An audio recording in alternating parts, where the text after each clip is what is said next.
Hi, Retro Crew. We just got back from watching Madam Web. Now we're going to give you our review on it. I'm Matt. I'm Brian, and we're the Retro Sons.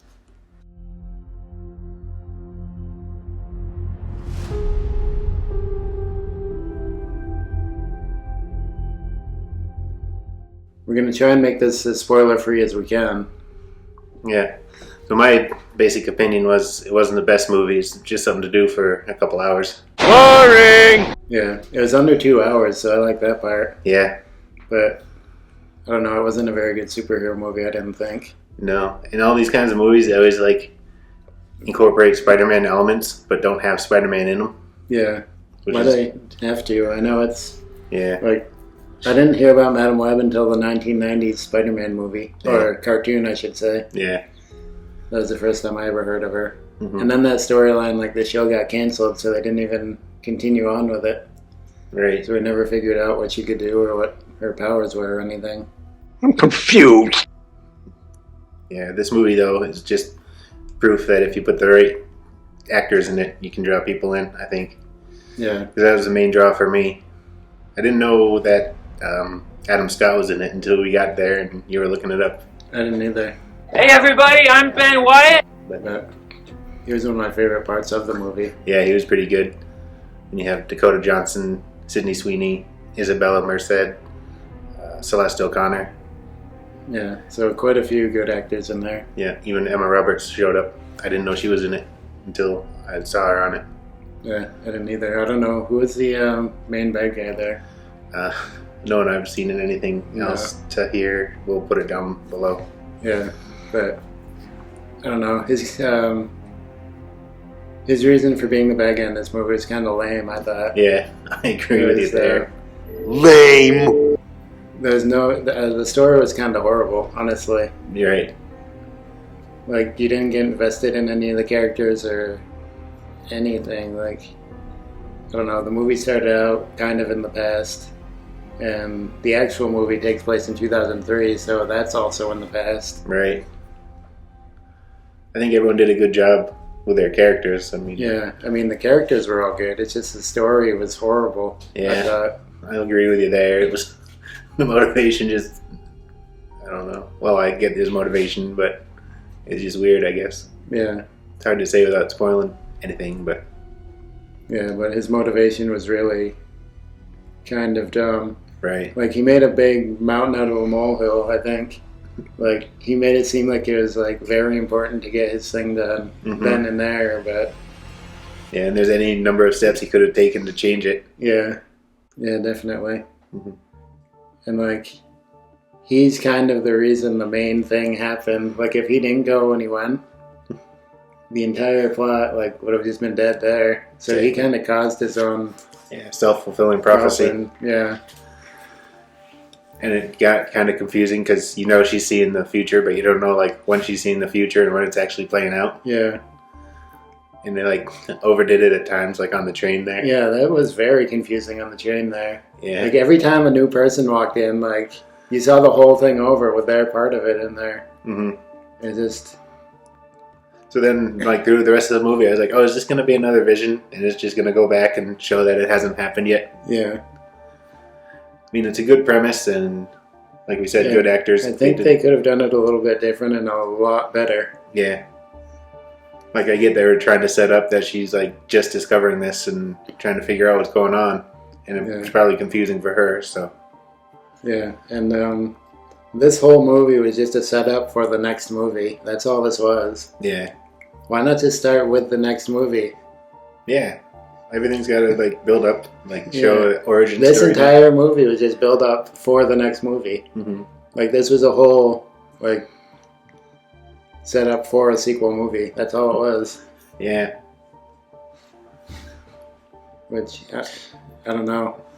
When you put it like that, it seems even crazier now. Yeah.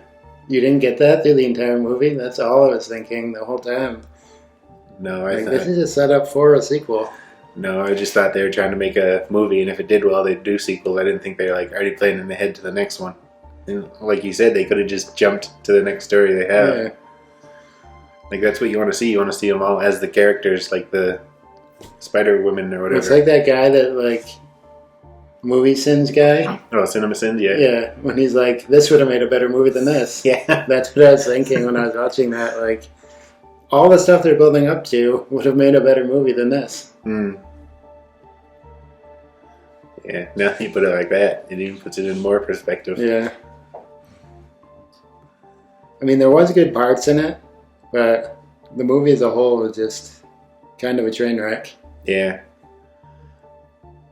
And I kind of expected, like, the end fight kind of just, like, would be a disappointment, and it kind of was. Yeah, definitely. I didn't know what to expect, but... Yeah, but it was kind of... Was it Dewey on Malcolm in the Middle? He's like, I had no expectations, and I'm still disappointed. I think so. I think that's a bit too harsh for this movie. It's still good, and I might probably still buy it when it comes out on DVD. Yeah, I'll probably buy it, but... Mm-hmm. I don't know. Seems like superhero movies are kind of on the way out. Like, Yeah, it seems like they're out of original ideas and ways to make them good. Right. Like when Iron Man came out and the original 3 Spider-Man, Tobey Maguire Spider-Man I'm talking about, like, and the original X-Men movies. X-Men was like the first real... Yeah. That, no, when did Punisher come out? After Spider-Man, I think. But... When was the first Spider-Man? Like 2002? 2002. X-Men was 2000, that was 2002. I think Punisher was 2004. So yeah, that was like the golden age of superhero movies. Then it The just kind original of... Iron Man, that was what, 2008? Yeah. Something in there? Then it just kind of snowballed into that whole... Yeah. Like, TV shows, movies, and books, and video games. I mean, that's always been the thing. You make books and video games on it, but... But I do kind of miss the old days. Now he's trying to tie everything into everything else now. Like, Insomniac Spider-Man is going to tie into Wolverine, probably, and all this kind of stuff. And this movie kind of tied into Spider-Man, too. And kind of made it seem like... I'm not going to say that's way too much of a spoiler. Yeah. But I don't know which Spider-Man, if they're, like, trying to do their own Spider-Man, or if it's Tom Holland's Spider-Man. Yeah, I don't know, because it's 2003. When was Tom Holland's Spider-Man supposedly born? Well, he was 15 in 2012. So before that, then he was born in the 90s. But must be a new one. Yeah. But I mean, Ben Parker was in this movie. Yeah, he was good. Yeah, that was Adam Scott's character. Yeah, different take on him than you ever seen. That I've ever seen. Yeah. Too, like a war vet, paramedic. Yeah, war vet, paramedic. But like I said, he was probably the best part of the movie. Yeah, he was. But I like him from like Step Brothers and Parks and Recreation and stuff like that. So I already liked him before this. Yeah, I think our first introduction to him was in Step Brothers, where he was like, and then to see him how he is in this, or like Parks and Rec, is a complete leap. So it shows that he's a good actor. Look at this. I haven't had a carb in 15 years. Yeah. Okay, I haven't had a carb since 2000. I don't think you can live without carbs. No. Not as a doctor or anything, but...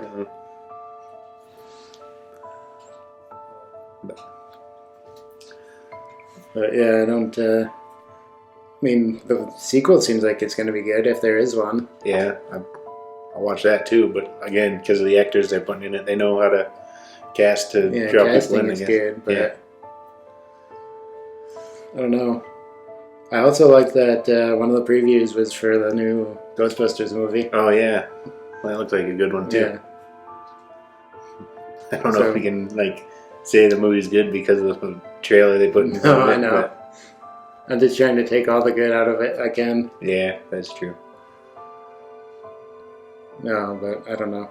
I'm just saying the story was kind of horrible. Yeah. Actors were good. They acted well in it. Yeah, and I don't like how they always have, like I already said, like Spider-Man type people before Spider-Man come along. Yeah. Like him was running along. They have the bad guy with those powers running along buildings and all that kind of stuff. Yeah. It just kind of like cheapens Spider-Man or takes away from him. Yeah, a little bit. They did that in the comics sometimes too, I think, in the Disney Plus cartoon. At one point, like everybody just had Spider-Man powers. Yeah, so, that's not good. No. I think at one point in the comics they made it so like it didn't matter the spider that bit him, like he was destined to be bitten by the spider or anything or all that stuff. Like only he could become Spider-Man because of the spider. I don't know. Well, like in the Andrew Garfield ones, he was the only one that could be bit and become Spider-Man. I know, but originally the idea was like this could happen to anybody, and when you're reading it, you could like. Yeah, you feel like you could be Spider-Man if you got bit by the spider. Yeah, and then they said like, no, it was always destined to happen to him, and only could have happened to him, type of thing. Yeah. Well, but then they come out with Miles Morales, so yeah, true. Like all the other Spider-Men now. Yeah, right. In the multiverse there. Mm-hmm. Like Venom, I understand because it bonded with him and got his powers and memories and all that kind of stuff. So yeah, or like bonded with him and made him stronger and like took on the I don't know what I'm trying to say now. Symbiotic. Yeah, qualities or of something. Post or yeah. So it took Spider-Man's powers, and then Eddie Brock got him. Mm-hmm. Or whoever becomes Venom, I guess. You can't call it just Eddie Brock now. No, that's another thing. They can like anybody. Yeah. Then you have Carnage. I was wondering how they'd have a Madam Web movie without Spider-Man, but I guess they didn't. No. No spoilers. All right. Yeah. But that's my thoughts on the movie. Yeah, overall. Just like I said, overall it wasn't good, but You said overall because I did, didn't you? I did. Okay. It was overall a weird, not very good movie, but I'm probably going to buy it when it comes out on DVD. Yeah, it's good for like background noise and to like glance up that once in a while, I think. Yeah. That's kind of how I treated it there. No, I paid attention to it for the most part. Yeah. I mean, there was good parts, and it does have some redeeming qualities, but like I said, it's just like a build up to the next movie. Mm-hmm. Like, they could have just had like a 10-minute, here's what happened, and why everyone has their powers, and... Yeah, because they didn't even get to that part in this one yet. Yeah, that's true. Yeah. Just her. Mm-hmm. But something to look forward to, I guess. Yeah. A lot of build up for the next movie. Right. Pretty much. So if you want like a precursor to the next movie, then this would be perfect. And probably remember the Assassin's Creed, the half an hour Oh, yeah. that like led up to the next game? Mm-hmm. That's what this was, kind of. It was just a 2-hour version. Yeah. And then when the next one comes out, they'll probably do a brief recap in the beginning Yeah. of this one. Probably. Alright, so that's all I have to say about it. Yep, I'm done for reals now.